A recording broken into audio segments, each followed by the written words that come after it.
Now, the 6-chair challenge is the scariest thing I've probably ever done in my life. And essentially what it was when you got through to the solo bit of boot camp, there were 6 chairs.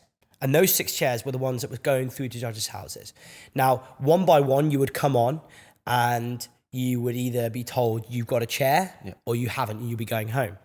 And if the chairs were full and they decided someone else got a chair, they'd swap you out with someone. So it was literally nerve-wracking. Nerve-wracking. Anyway, so I think I was about 9th on, something like that. I came on and I got the last chair. And for that song, we actually rehearsed a lot of stuff and they said, we want you to sing a more emotional song. And I sang I Won't Give Up by Jason Mraz. And I actually started crying when I finished it because it just was also surreal. I was 16 and it was just everything that I wanted to do. And I was on that stage and I finished that song and it's just quite emotional. And I started crying because I was just overwhelmed. To this day, I don't know why I cried. But after that, I couldn't stop crying. I couldn't stop, because when you become friends with these people, you get attached. Like we spent so much time rehearsing together, and doing the boot camp stuff. I slept in the same room, and straight after me, Tom actually came on, and I was crying through his performance. You'll have to play that. There's a bit where I raise my hands. I'm like, "Go on, Tom," and I just looked so funny. But I was just emotional. I'd just been given a chair. When I got given the chair, Louis was like, "Get over there," and I was like, "Oh my God." And at that point, you're still not safe. And on telly, I think they showed about maybe 10 or 12 boys, and there was about 19. So there was loads that hadn't even been shown, and it was just, I remember Tom came on after, and Tom got a no. And I was like, this guy's so good, and I'm thinking, fucking hell, he's going to get a chair. Am I going to be swapping out for Tom? And for the next 8 people, I managed to stay. And I was just like, whoo, thank God for that. And then, managed to stay. And every time someone walked on, you were just like, fuck. This, I'm going to be out. I'm going to be out here. No one's safe. And you really get into it and it's nuts. And then I remember the last person came on, but I didn't know it was the last person. And then you just sitting there expecting someone else to come on. And then the producers started moving around at the bottom of the stage, and I'm like, fucking hell. I think I've got through. And you're like, what? And then it slowly starts to sink in, and you're like, oh my God. I'm through the judges' houses. I'm through the next bit. The last 6 boys in season, God knows whatever I've done. Out of all the hundreds and thousands of boys that have auditioned, I'm in the last 6. And their producer comes on stage. He's like, right, well done, boys. You've got through the judges' houses, like this, that, and this. Louis is going to stand over there, and you're all going to just run over to him for the cameras and stuff. And I was quite small, so I was always at the front. Anyway, I'm running towards Louis, and he's like, don't knock me over, don't knock me over. Because that would have been so funny if we would just see this Irish man just falling on the floor. But anyway, no, we're all celebrating. And bearing in mind, right, I probably should have gone into this, but the boys were the last category to do that solo performance. So you had the overs, you had the groups, you had the girls that had been before us. And this was 2 a.m. So I was fucking knackered. I'd been up so early, rehearsing, doing camera, doing everything, talking to the judges, and I was knackered. They got us up from 6 till literally the next day. 6 a.m. They make you tired, so then you become more emotional and you're a bit more touchy. This is 2 a.m. And I just remember after that, we had to go upstairs. Oh my God, I just remember the sick bit as well. Yes, this is sick. Right, so we went upstairs into the green room where we'd been for quite a long time, and they brought out loads of contracts, and they said, right, but by the way, they took your phones off you all the time. It's you never had your phone. They said, we're going to give you your phones back. You got them for 10 minutes. You got to call your family and let them know, especially me because I was young. That a lot of the other guys were older, so they might not let their family know till the next day. But they said, give your family a call. This is 2 a.m. and I knew that my parents were waiting because they knew what was going on. And I just remember ringing my mum and ringing my dad and going like, I got through the judges' houses. And they were just like, my mum was in tears. Yeah. My dad was just, oh my God, I'm so chuffed for you. Because all those investments that they've made, you know, emotionally and obviously monetary wise, trying to get me, you know, to sing and you know, been up and down the country, these competitions, just seeing if I can make it. Yeah. And just having that one step closer to that dream that I've always had. It's just like, it was probably one of the best moments of my life. That's insane. That's insane. Just having that phone call, I was like nearly breaking down and I was just, I'm getting emotional just thinking about it. Like, it's just amazing. Such an amazing raw experience that, you know, people don't see. Yeah. Anyway, so we sit upstairs, they get out these contracts and stuff, and I've got to sign this thing, and it's basically just that, like, you know, we're going abroad. They weren't telling us where. You know, we're going to be going to judges' houses, and they're going to be looking after us for a week. Pillows pissing me off. And yeah, it's just mad. So I signed this thing, and then this is the freaky bit.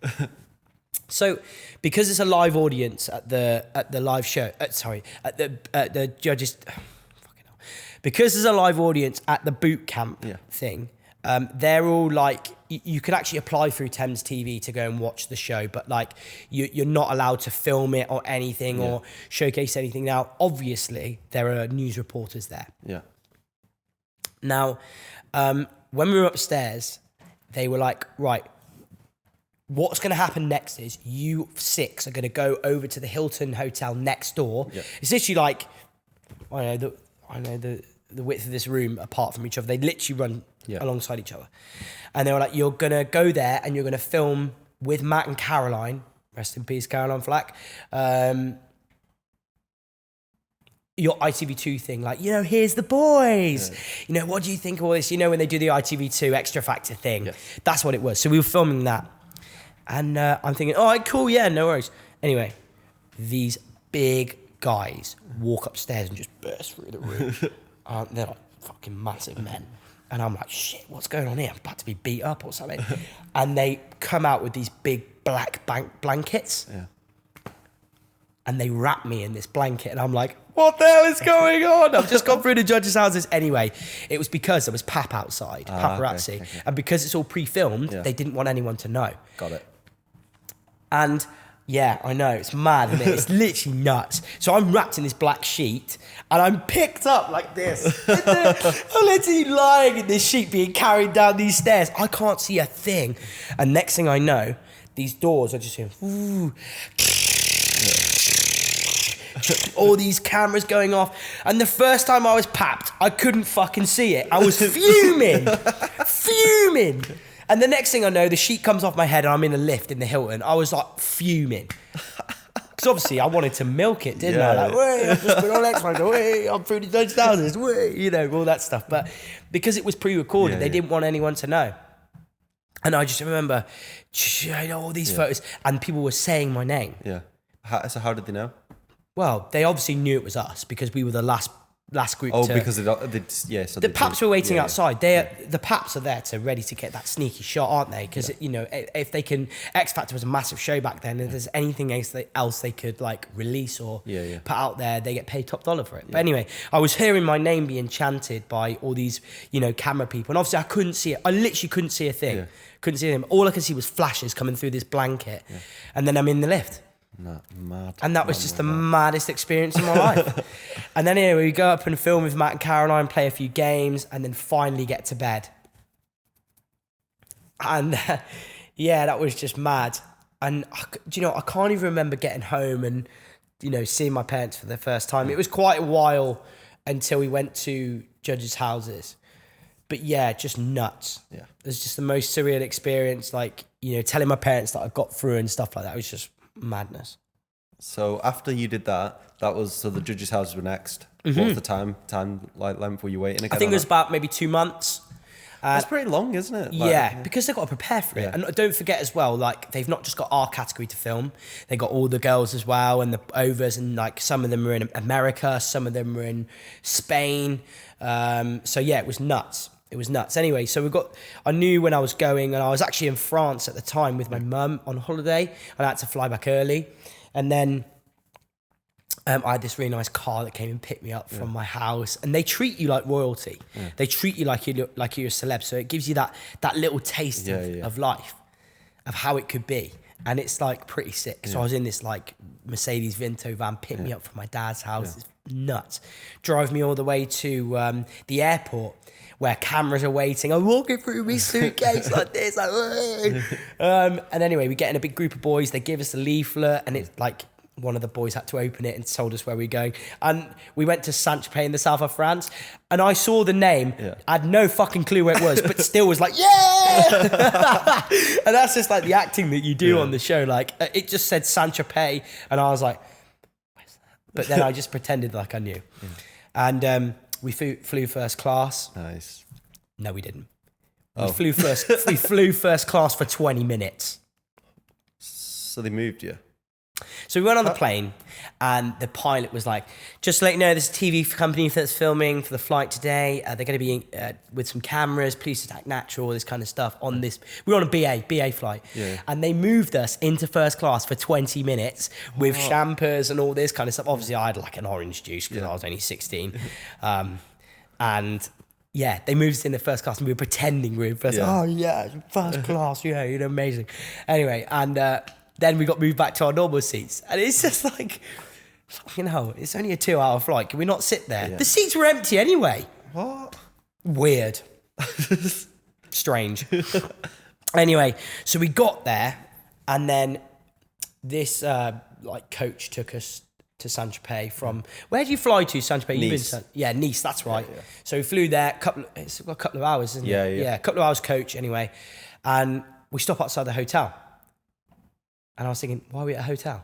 And that's where you stay. You don't actually stay in the judges' houses. You stay at a hotel. There's a proper like French hotel and stuff. And I actually shared a room with a guy called Luke Friend. Okay. Do you remember him? I feel like I recognise the name. Anyone remember Luke Friend? Frizzy hair? Anyway. Really, really, really nice lad. Yeah. But he fell asleep in his shower cap because he's got dreadlocks, so he doesn't wash his hair. Yeah. So he fell asleep in his shower cap, and I always remember that. It's a bit weird. And they get you up, and it's not like you need to be up at this time. It's like on your door, right, boys, come on, up you get, let's go. And you're like, fucking hell. I haven't even opened my eyes yet, and they wanted me up, and they're like filming. You're like, oh God. And then they make you purposely tired, so then all your emotions come out and all this kind of stuff. We were there for 3 days, so it's very short. Straight up filming, getting in your outfits. And you do lots of like walking into the villa, saying hello to Louis. He's got all his judges, introduces his guest judge, all the stuff you see. And then you do a lot of B-roll, like, you know, filming yourself sitting on the wall, swinging your legs and, you know, pretending to sing to yourself, all that kind of stuff. And then you do rehearsals as well with like the singing teacher and all that kind of stuff. And then they try and ask you loads of like triggering questions, like what would happen if you didn't get through? Yeah. I mean, obviously, I'd be sad and stuff like that, but like, what would your parents think of you? What? And they ask you like really like, what is this just before you're auditioning? Why? What's the purpose of like this? building up to your judges' house audition, where you sing in front of Louis and his guest judges and stuff like that. And they ask you like really personal kind of questions because they want you to be sad, they want you to cry on the camera and like give emotion. And I think because I've got ADHD, I struggle with emotion and empathy and like feeling for others and stuff like that, and like struggling to show my emotion. Like the last time I probably cried was I can't even remember. I don't know, I can't remember when I last cried, but like I don't cry often. I know as boys, you know, we're quite like, I don't cry, but you know, I mean, if Everton got through to the Champions League, I'll probably cry. And my missus is like, God, if that's the only time that I'm going to see you cry, I'm breaking up with you, because the football can't make you cry and I can't. You know what I mean? It's like, anyway. But no, I wasn't as emotional as I was in boot camp as I was at judges' houses. And I think I don't know, it just didn't seem very real. And you know what's really weird? The producers were treating me a little bit differently. Why? I don't know. In what way? Like, just not as like attentive with me. And they said like, I'll try and be a bit more real on camera. Like, I think I was talking to the camera a bit too much, as in like not being myself. Yeah. And I think, at 16 it's really hard. You don't know how to be. You're still trying to find yourself as a person. Yeah. And that was quite difficult. And I noticed subtle changes and stuff like that. Yeah. They also wanted me to sing a certain song, which I didn't really like. They wanted me to sing the theme tune to Friends. Oh, yes. So told me life was going to be this way. And I'm like, this is Judges' Houses, not, a sitcom. Yeah. And I just didn't really like the song. And they were like, okay, what else do you want to sing?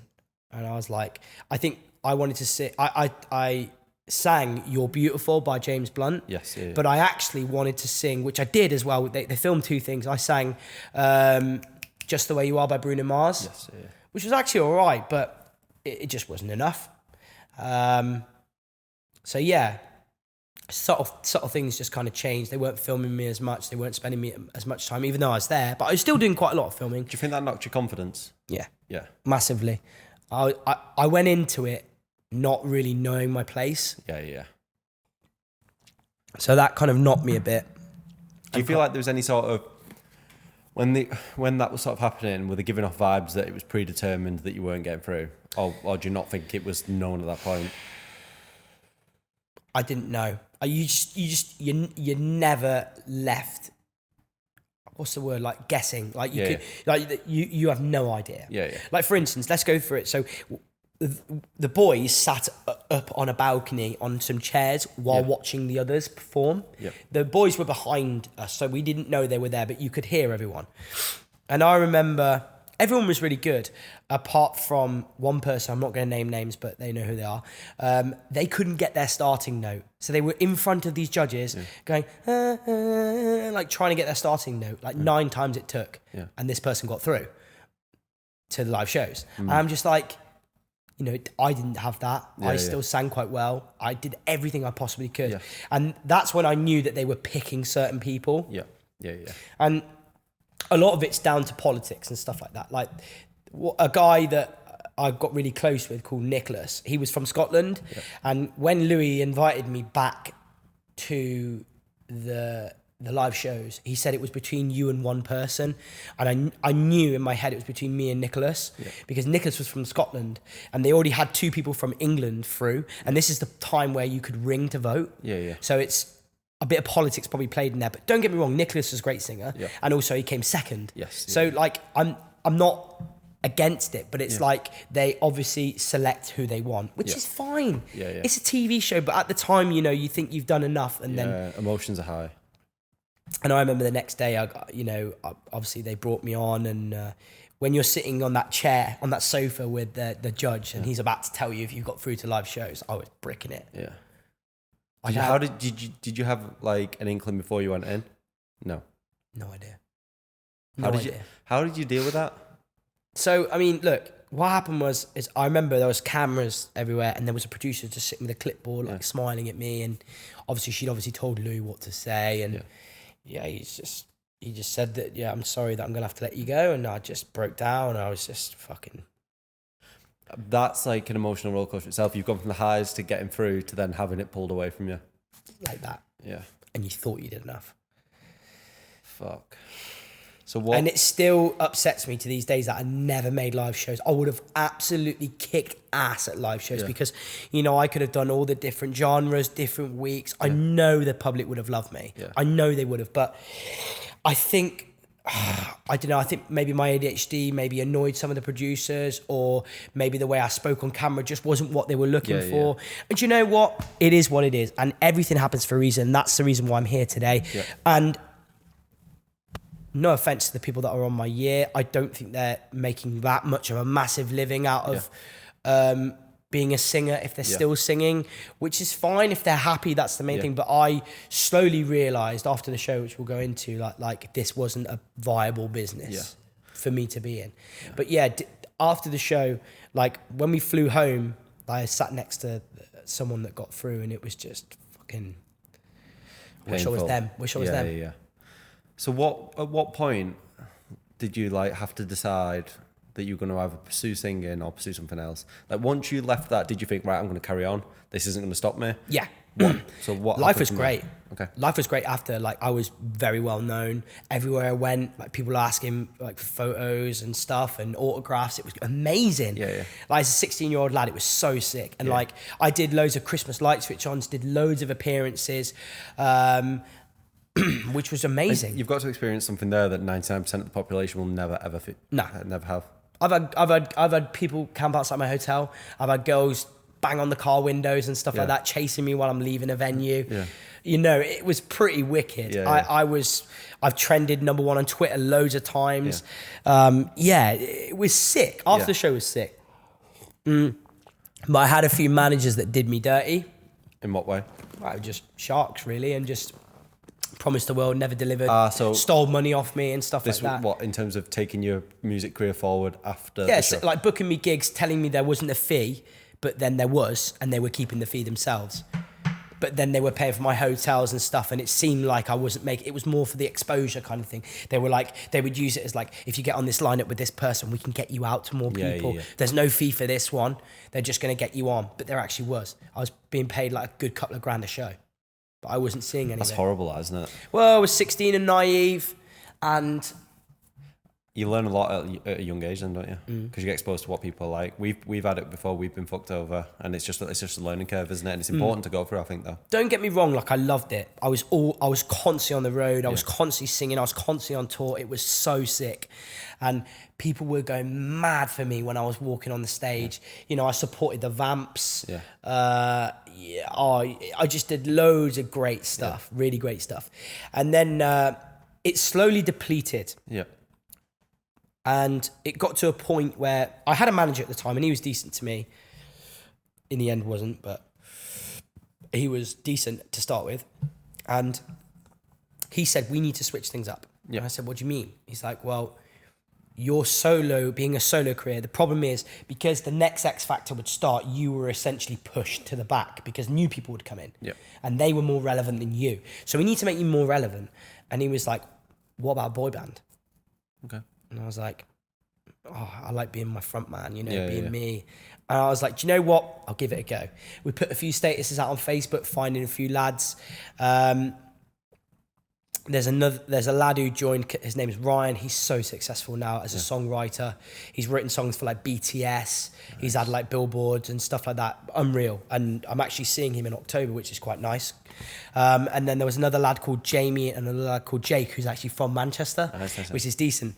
And we started a boy band and it blew off. It was sick. I didn't think it would work. And it worked so well. We were called Exposure. And we were touring, we were making good money, then not making good money as well. But just we were traveling all the time and like building up our fan base. Then we kind of parted ways because it kind of just fizzled. How long did that take? Maybe a year. Why did that happen though? Like if you're doing so well, like why was it short-lived? Disagreements. Between the boy, between the boy band and stuff happened which I can't really go into, but it was not good. Yeah, and we just had to stop after that.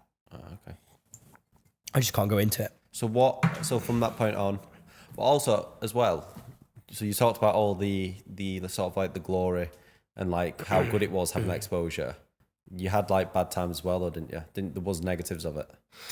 Yeah, I mean, there was just a point where I just weren't earning any money. Yeah. And, my dad's a successful chap. And, he plowed a lot of money into us as well as me. Yeah.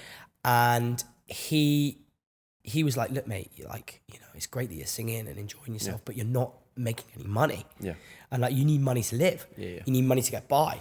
And, if you're gonna do this for a career, you've got to make money.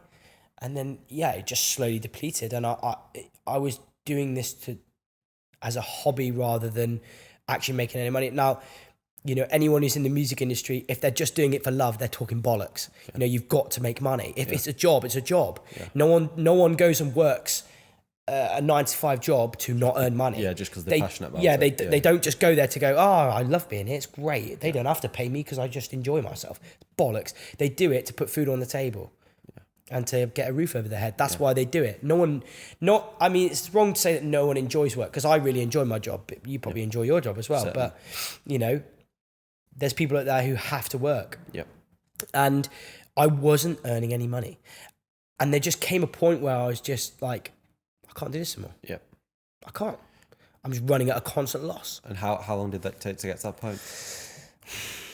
I was probably around about 20 years of age. So you did, after the X Factor, you did continue for like a decent time? Yeah, a good 4 or 5 years trying to make something of the exposure that I got. Trying to just do something, I tried solo, it worked, it depleted. I tried a boy band, it worked, it really depleted. And then I just became just Giles that was on X Factor. Yeah. And that is not a business. Yeah. So I then knew from there I have to go out and get a real job. Yeah. So how was it hard for you to like sort of give up on that dream and sense? Massive. How did you do that? Is it was it essentially the financial motive with it that made you pull away from it? And made you accept it? Yeah, and the fact that it just wasn't going anywhere. It's like you're trying to push a big rock up a hill. It's just not going. It's just not happening. Yeah. And I knew for myself, I never had any money. Yeah. So I couldn't really do anything. Yeah. And I was 20 living off my parents. Yeah. And you just got to find your own feet a little bit. My dad did, my mum did, and so many people around me found their own feet. So I just thought to myself, do you know what? I'd give it a go. I tried and it didn't work out, and now I've got to think of plan B. Yeah. I can't just sit with my head in the sand. I've got to try and get out there and just do something, because something is always better than nothing. Yeah. So for instance, I've just started running after being on holiday to Greece, because I've got this massive belly now. And me and my girlfriend had just ran like half a mile. Yeah. And my mum was like, we rang her and she was like, was it hard? I was like, yeah. She's like, but it's doing something is better than nothing. Yeah. So it was just trying to find my feet. And I by this point, I'd never worked a job in my life. Yeah. So I'd never been in a job. When most people leave school and they might do like pot washing go work at their local garage, or I don't know, go work in Tesco as temp. I'd never done that.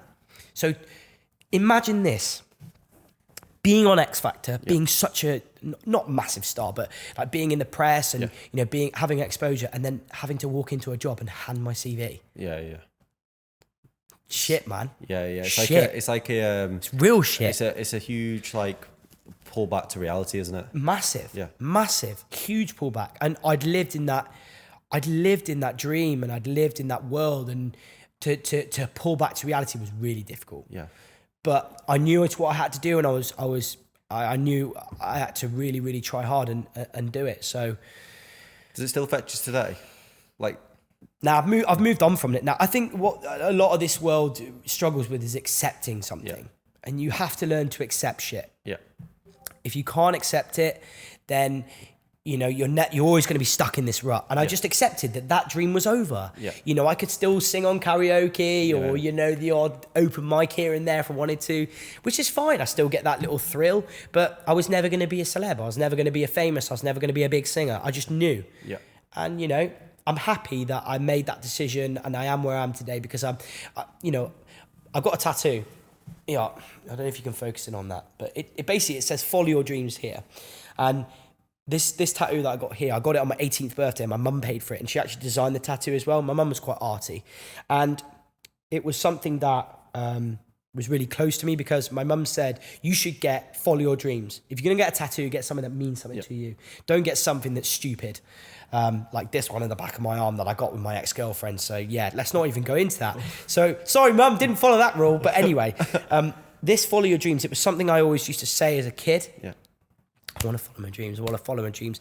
And this goes out to anyone out there. If you've got a dream, whatever it is, whether how stupid you think it is or whatever, someone else thinks it is, just follow it. Just do it, because you'll only regret it. And, if I didn't audition for X Factor and was where I was today, I'd always regret it. So this is like a massive statement to me. And I think my dream was always to be successful, no matter what it was. Yep. I could have been successful at collecting toothpicks. And as long as I was successful in it, I'd still wanted to do it. And I think I live by this. And when I have kids and whoever I talk to, whatever, I always say, just follow your dreams. If you've got a dream, just follow it. Like, so I always wanted to be successful, and I knew it just took hard work to do whatever it was. So, I just left the show and I decided that I'd have to get in a real job. And the first ever job I had, I think, where was it? I think it was at JD Sports. And it was actually in Liverpool. Nice. Wait, so why in Liverpool? I love the city. So how were you living up there? I was living in Liverpool, yeah. My best mate, Jason, was from Liverpool. Yeah. And obviously I'm an Everton fan as well. So I liked going up there anyway. I just think Liverpool is the sickest place. It's just full of such nice people. Yeah. The Scouse people, even though, they might, look, I don't know, I don't want to offend anyone, but some people say that like they look different or whatever, but they are so nice. Yeah. And the Scouse people would do anything for anyone. They love their family. They're so close.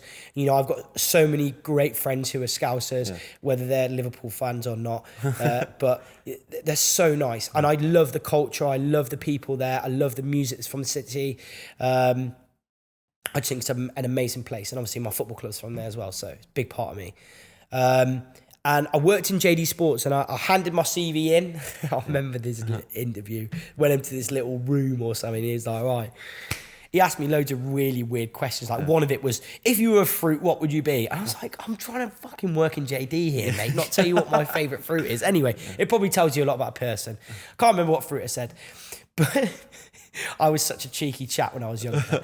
He said, have you got any more questions before we finish? Before you go? And I said, when can I start? I hadn't even got the job. And he said, I'll let you know. And he texted me the next day, say, yeah, you can start working for us. Nice. And I worked on women's and children's footwear. Yeah. You had to be a fit, blonde girl to work on the men's footwear. Yeah. I thought it'd be cool working on the men's footwear, but men ain't going to buy shoes from a guy, are they? You don't fit the remit. No, I don't. I didn't fit the bill. I was on women and children. Obviously, they thought I was good with the ladies and the children. Anyway, so yeah, I was working on footwear. I was doing like part-time shifts, earning maybe 150 quid a week, which wasn't too bad. And, I'd gone from earning nothing to earning something. So it was still decent. I was happy. I was happy with what I was earning. And this is then where I kind of got into selling, right? Because I found a slight passion for selling. And I remember my manager at the time, his name was Ross, and he was a Scottish guy. And we had these things called this EPOS. And the EPOS was like like an iPod that was in this card reader. So one side was an iPod and one side was a card reader. And basically you could take people out the queue, or you could try and sell them while they're at the shoe thing, the poof, or whatever you want to call it, where they're trying on their trainers or trainees. And you could like bring it over to them. They could pay with card. And he was like, I'm going to give you this today, and you're in charge of the EPOS. And I want you to try and like get as many card sales as you can, and just pull people out the queue, like give them the alternative, because they were actually in competition with the other stores around Merseyside and Manchester as well, I think. And he says, just do your best on there. Anyway, so I've got this all day, and I'm like bringing people out the queue, like, do you want to pay card? Do you want to bring them out the queue? And like, even if they didn't want to, I was like, it's quick and easy. Come on, just come and do it. Like, and I learned that like I was convincing people to come and pay on card, even though they're in the queue anyway. But then also it's like the people sat on the poofs. Like, they didn't know where they were buying the shoe yet. But I was like, oh, if you want these shoes now, I can just bring the card machine over for you. You can pay for it here. It was almost like an upsell, like a USP. And they're like, oh, that sounds good. Yeah, I'll do that. And my first day on the EPOS, I did $6,000. Nice. $6,000 in my 5-hour shift. And what was like, do you have a target? No. And he brought me up to the office, and he was like, Scottish, like, fucking hell, man. Do you know how much you've done on this? And I was like, what? He's like, you done fucking $6,000, mate. I was like, well, is that good? And he says, well, the other stores did $2,000. And I was like, what? He's like, mate, you can be on this every fucking day, man. Because obviously I was making him look good. Yeah. So like, he just is like, everyone was just like, here's the EPOS. As soon as I came in, here's the EPOS, here's the EPOS. So like, I kind of got into this rhythm of like, do you know what? I can sell stuff here. And there came a time where I left JD because I actually wanted to come home back to Worcester. I'd finished living in Liverpool. I was like, I just want to go home for a bit. So I left. They were obviously gutted that I left. So was the EPOS. It was gutted that I left. He's like, get a break. Fucking hell, where's Giles? I've not made any money in ages. Anyway, so yeah, I left, and then I went home, and I started working at Nissan. Yes. And this is the point where we discussed this earlier, but like I walked in and I gave them, I just said like, can I talk to someone about having a job rather than applying online? It's like being different. Anyway, got the job straight away. And I remember the guy, what was his name? Brad. That was it. He was the manager of the sales guys. And he says, I've never ever wanted to hire someone in the first 10 minutes of meeting them. And I was just like, I'm the bollocks. Anyway, got the job. They gave, I had to get my own suit and all this kind of stuff, suit and tie. And I was like, shit, this is my first proper, like, real job selling cars. I would never do it again. Why? Oh my God, the hours they want off you is just ridiculous. They want you Monday to Friday, 8 till 6. And then on the weekends, on a Saturday, they want 8 till 5. Then on a Sunday, they want 10 till 4. I had no life. Even though I had a company car, I couldn't take it anywhere because I had no life. They give you like 12 days holiday a year. Jeez. But the commission on it was, well, okay now, but it was good back then, obviously. My first 2 weeks, I sold 7 cars, which is pretty decent. And just found my feet there. I left because I just didn't like the hours that they were giving. I just didn't have as much freedom. I thought I was only 20, 21. And I was like, I still got a bit of life left in me. You know, I want to still go out and do parties and get drunk and all that kind of stuff. And I felt like with that job, it was a bit too serious for then. So left there. And then I actually went to work at Costa. Nice. So we've actually got a coffee machine at home and I can make coffees and everything. So it's a sick little pro. Yeah, mate, literally I can make coffees. So it's wicked. And I worked there for a bit and I didn't like that they worked weekends. So I then was a little bit older and I saw my mate, he actually advertised a job at like selling energy, like an energy consultant, just getting energy leads, basically. Hi, you with British Gas? Do you fancy having a call? Like, no? Okay, cool. This guy was like, does anyone want a job 9 to 5, Monday to Friday? And I was like, yes, I want that because I want my weekends.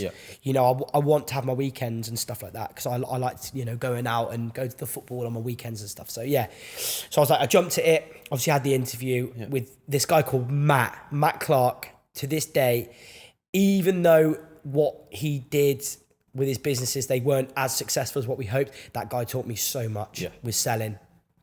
He's legend. He's a great mentor. Oh, mate, legend. We still chat these days. Legend. I mean, I'm so thankful for what he brought to the table with me. He just taught me how to sell a bit. And anyway, I was in this like room full of like loads of people on the phones and, you know, like, hi, do you want to renew your energy contract? And I built up a tolerance of like learning for people to call you everything under the sun.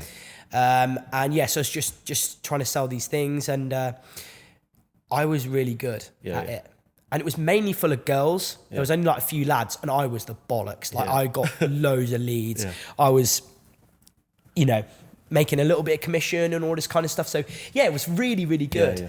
And I just found my love for like actually trying to sell stuff and like being the best of the best and being top.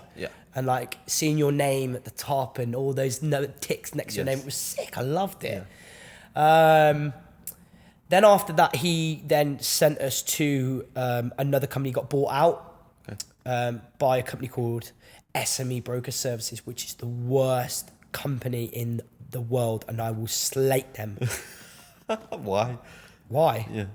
because the guy that owned it was a douchebag, complete douchebag. He wrote all this contract up like you can't, if you're in management, you can't sleep or get with any of the staff, and that's exactly what he did.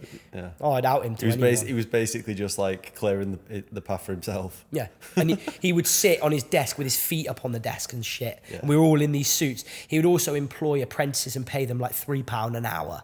Fuck that. Just to sit and validate leads. And then I started on energy, and then he moved me to data. Yeah. And I was in the same role as some of the people he had, right? Yeah. And some of them would be paid more than me. How is that even? Are they not fair? Yeah. And do you know what? Once, so we used to sell data, and you know what data is like big Excel spreadsheets. Yeah. And we used to sell data like energy data, fleet data, like insurance data, loads of different pieces of shit. And all this data that he bought was rubbish. Yeah. Rubbish. It was crap. But once an energy company went bust called Extra Energy. Yeah, maybe Extra Energy. And like everybody was ringing all the data companies for like their data, because obviously these other energy companies, they want to sell them. Yeah. So like, oh, you've been cancelled by them, come join EDF or British Gas or something like that.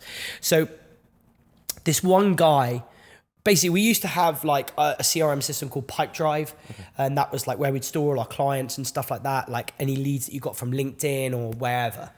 And I did quite well, like selling, and I did really, really well at selling. And one day I had one of the biggest sales of a day, and I sold a data set. They call it data sets, like a sheet of data for $9,000. Yeah. And the commission on that was 10%. Quite cool. On top of my £1,200 wage. Yeah. And this guy called Dave from Black Sheep something energy rang me, and he's like, "Hi mate, I hear you've got Extra Energy. How much do you want for it?" And I was like, "Well, to be honest, mate, you know, I've got 3 other people that want to buy it," and they hadn't. Yeah. And I was like, "I've got 3 other people that want to buy it." I was like, "They're offering 10." He was like, "I'll do you 9 and I'll transfer it now." I said, "Well, let me just speak to my director." I didn't actually speak to my director. I just hung the phone up on him. I sat on my phone for 10 minutes, and then I called him back and say, "Look," he says, "you can have it for 9.5, but you got to pay now." Yeah. So I'll send you the details. You got to pay now. I said, because other people are going to want to get this data set, and they're going to sell to them. I was like, so you got to do it quickly. Yeah. I was like, because the other people, they were like dawdling on it, but that's how much they offered. And payment was in straight away. This girl called Abby, and do you know what? She's a nice girl. She was a single mum at the time and stuff, and she was working for us. She was like a couple of years older than me. It was in her pipe drive, so the commission went to her, even though I closed the fucking deal. I was still annoyed about it, but like, it was the way that he did things. It's like, because it was in her pipe drive, it was her client. I said, but they rang me. They've got her number. Yeah, so how did that happen that they rang you? She's got my number. Don't know. Maybe got off someone else. I don't know, but they had my number, they rang me, and I closed the deal. And he just didn't treat people fairly. Yeah. And there's so many stories about him like trying to groom some of the staff up in his flat after they've been on a night out and stuff. He was just a vile person. I don't like him at all. Do not like him.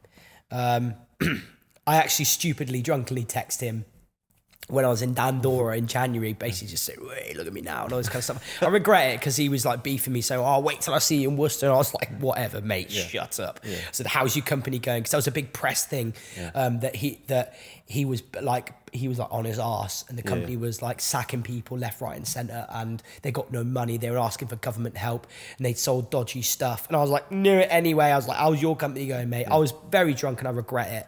So, you know, that's a regret of mine, because I basically rose to him like a bully in a sense. So I shouldn't have done it. But anyway, he knows anyway. He knows I do very well for myself, and I'm proud, but I'm not proud of that decision, and I shouldn't have done it. But anyway, he announced, he sent an email around to everyone that he was going to be making some redundancies because he couldn't afford to pay everyone. Yeah. And I was like, oh, okay. And I obviously thought I sold quite well. I did really well. Yeah. I wasn't going to be sacked, and he sacked me. And you know what? This is the same guy that made me the face of the company. I was doing all the YouTube, I was doing all the videos, I was doing the LinkedIn, I was doing the Instagram, the Twitter, the Facebook. So he basically milked you and then just fucked you because you know I was on X Factor. Yeah. He milked me and then fucked me off, along with loads of other people that were decent. Yeah. Did you ever feel like like that you got used by any other organisations for the sort of like X Factor clout? Just managers and stuff like that. When I came off the show, that was really it. But no one like in my workplace, because they were a bit more professional and respected. I mean, look, in the workplace, no one really exploited me apart from him, and he got rid of me. And I said, "That's the worst decision you'll ever make." And he couldn't give me a reason. He shit himself when I was like, "Look, mate, why? What's the reason?" I said, "You'll regret this." I said, "You will regret this." I can't wait till I fucking rev my Lambo one day outside of his office. I cannot wait. Yeah. But I feel like this is that thing. Is everything happened to a reason? Yeah, now you're on a better path. Everything we've spoke about, like everything happens for a reason. So I actually said when I drunk text him, thanks, because if he wouldn't have got rid of me, I don't know where I would have been. But it's like, you know, you every day's a learning curve. Every new thing's a learning curve, and it's thanks to him for getting rid of me. But I think he's an asshole. Yeah. Because the way he treated people and the way he treated me, and I just think it was so disrespectful.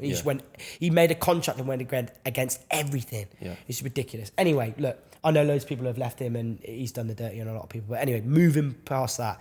After that, I went and worked at an exhibition place. Right. Where I was selling exhibition spaces. Yep. And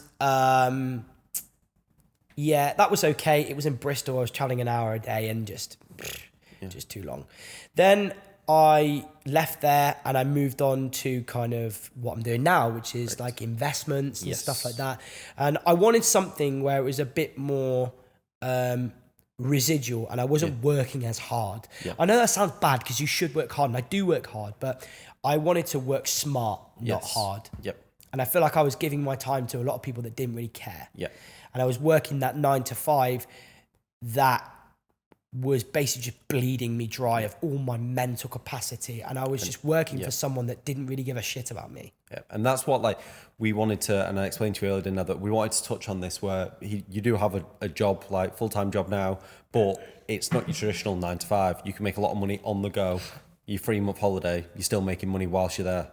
Like, not a lot of people get to do that, and not a lot of people even think that's an option. No, they don't. A lot of people think that you must go into a job and you must do this. Like, what I'm not saying is, I'm not saying like, you know, quit your job and go and, you know, work for yourself. Like, you've got to have a viable idea, but it's so important while you're young, because probably a lot of young guys watch you, guys and girls.